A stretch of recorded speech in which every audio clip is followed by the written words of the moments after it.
I've been in what you might call an insider in monetary operations for 40 years now. I started in banking in 1973.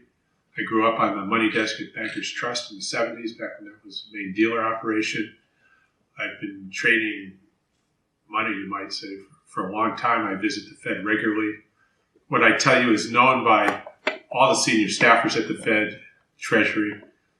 It is not known by the political appointees, the headline members that you'll see at the Federal Open Market Committee and Treasury Secretary, people at that level. The political appointees are the ones that don't understand that the operations people understand everything here implicitly. Also implicitly understood by trading desks, including Goldman Sachs, Morgan Stanley, Nomura, JP Morgan, Credit Suisse. These are all people I've grown up with over the years, and they understand this and know that this is how it works.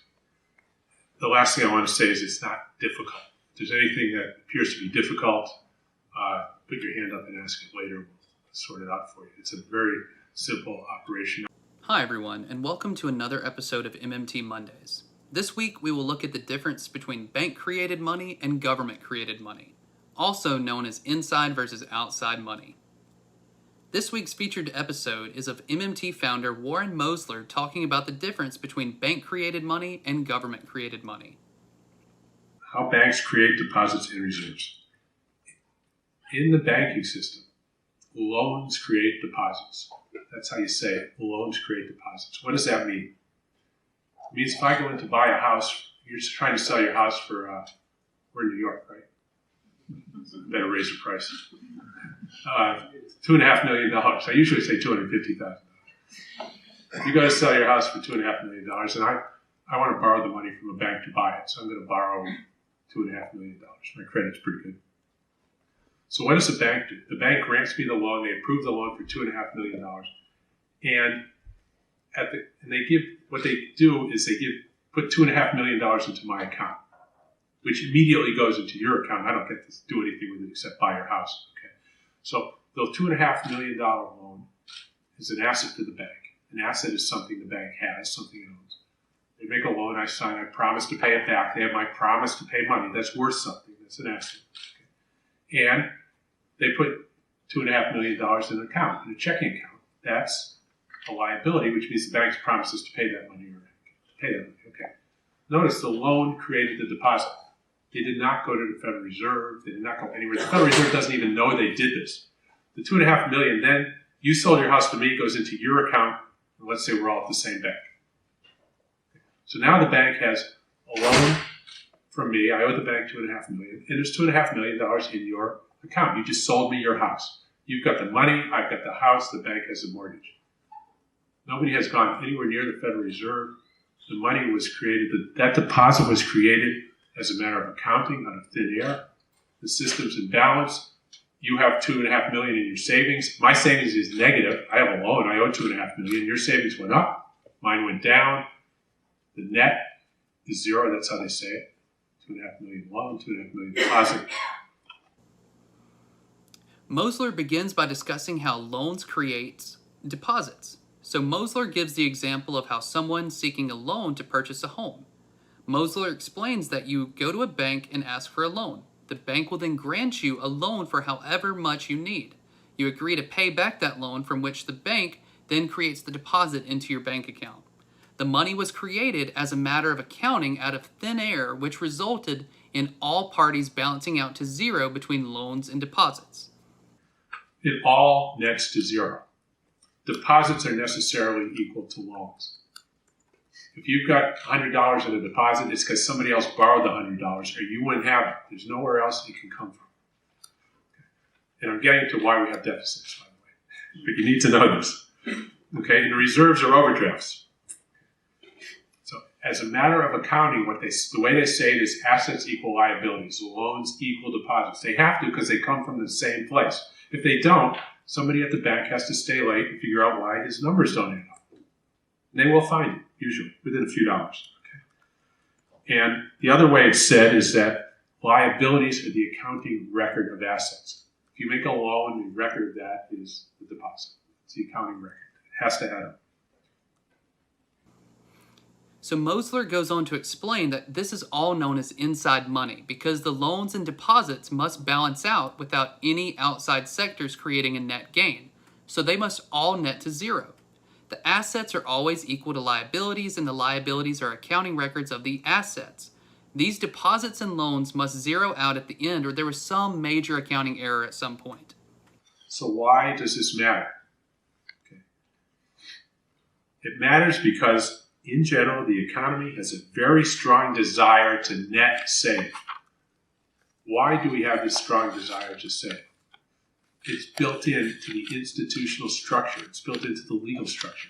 We have requirements that will say 15% of your paycheck gets taken away. You never get to spend it. It goes into your pension fund. Okay. We say if you put money in your IRA, you can do that and not pay taxes on it until you take it out. It's a very powerful incentive not to spend your income, to save. And it may not be your savings that you have immediate control, but your business is doing it for you. We have very strong incentives for our corporations to keep very high cash savings. Apple has over $100 billion in their account. Okay. And I list some of them here. Pension fund contributions, earnings that our pension funds earn, corporate reserves, IRAs, and all the other savings vehicles. All the cash in circulation, right? And foreign central banks save tremendously. We have central banks, foreign banks with $1-2 trillion sitting in their savings accounts at the Federal Reserve. Those are called Treasury securities. Treasury securities are just savings accounts at the Federal Reserve, nothing you need to worry about. So we've got all these reasons not to spend into all this institutionally driven desire to net save. Well, how can that happen? We can't possibly borrow enough buying houses and borrow enough buying cars and go into debt enough personally to fill up our pension funds. And so what I'm telling you is, and here's a number here, it's no coincidence that the federal deficit is something like $15 trillion, and there's something like $15 trillion in our pension funds. It's like, where else is it going to come from? Now, this is not to the penny. We could borrow some or not borrow. It changes in different years. But this huge number of 15, maybe be closer to 20 trillion now in the stock market, with a 15 trillion plus in pension funds, has to be, that's a savings, it has to represent somebody else borrowing, spending more than their income, or else it isn't going to be there. Okay, so we've created the need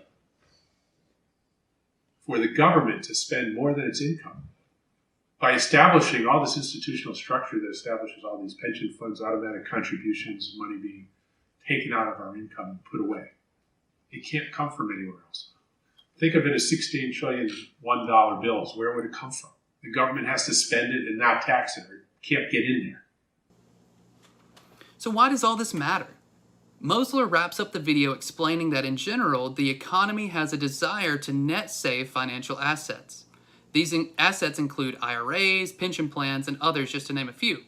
We've created this need for the government to spend more than its income by establishing all of these institutional structures that automatically take money out of our income.